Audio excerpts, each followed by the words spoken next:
Hello everybody! Hi there! Today we're going to learn about textile disposal.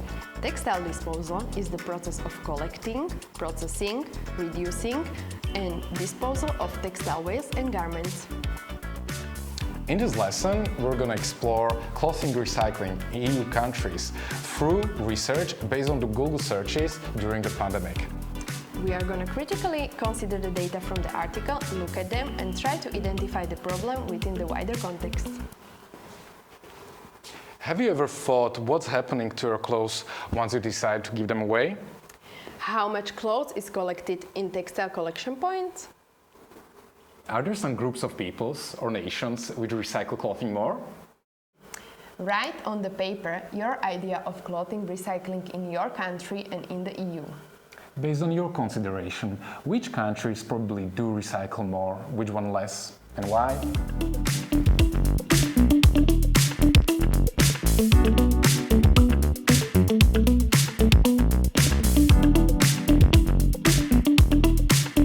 Read the following article on research about Google search about clothing recycling in the EU during the pandemic 2020.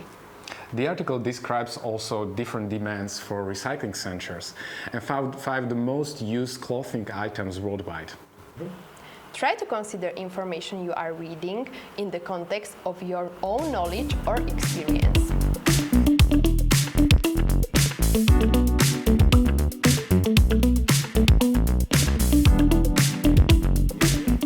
While you were reading, did you come across any information that surprised you?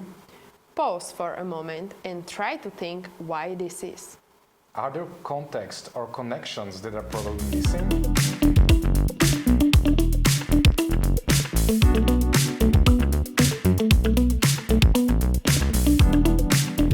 Now we will explore Europe on this blind map. The map shows countries mentioned in the article. Listen to the questions carefully and try to mark the countries on the blind map. Write your answers down. Try not to sneak into the previous article. Let's play an honest game. Question number 1.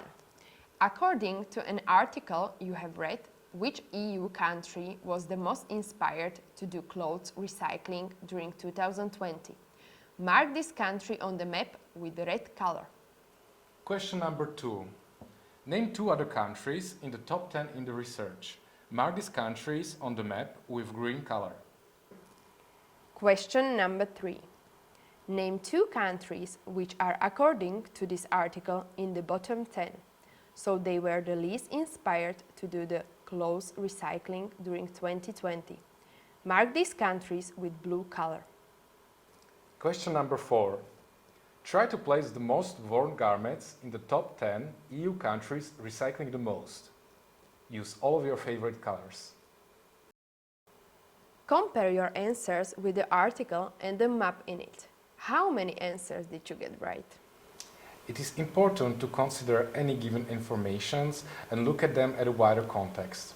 Are there any connections or relationships which are not mentioned? There could be some missing points, which means the picture we get is not absolutely clear. Why, for example, are some countries more interested in clothes recycling than the others? Maybe we can explore it by answering the following questions. Does the report consider the size of population in each country? Or are the results based only in plain sight without relation to the population? Or are the results based on the number of Google searches per person? If not, bigger countries might reach high numbers. Question number 2. What about different approaches to recycling in each country? Some cultures prefer and practice donations and swap with their families or communities. These are probably less interested in searching for recycling centers simply because they don't need them. Question number 3. Does the report consider the amount of clothes sold in each country? The more clothes sold, the more to be disposed of, creating a higher demand for recycling centers. Question number 4. Does searching for clothing recycling mean that people really organize their wardrobes? Does it suggest it? Question number 5. How do you feel about this article? Are you given all relevant and necessary information or not? Could this article be a part of a marketing campaign, even though it doesn't look like that at the first sight? Question number 6. Does a positive green article or information necessarily mean that it's true or that it shows all relevant connections? Can you tell your own experience when you were presented with incomplete information?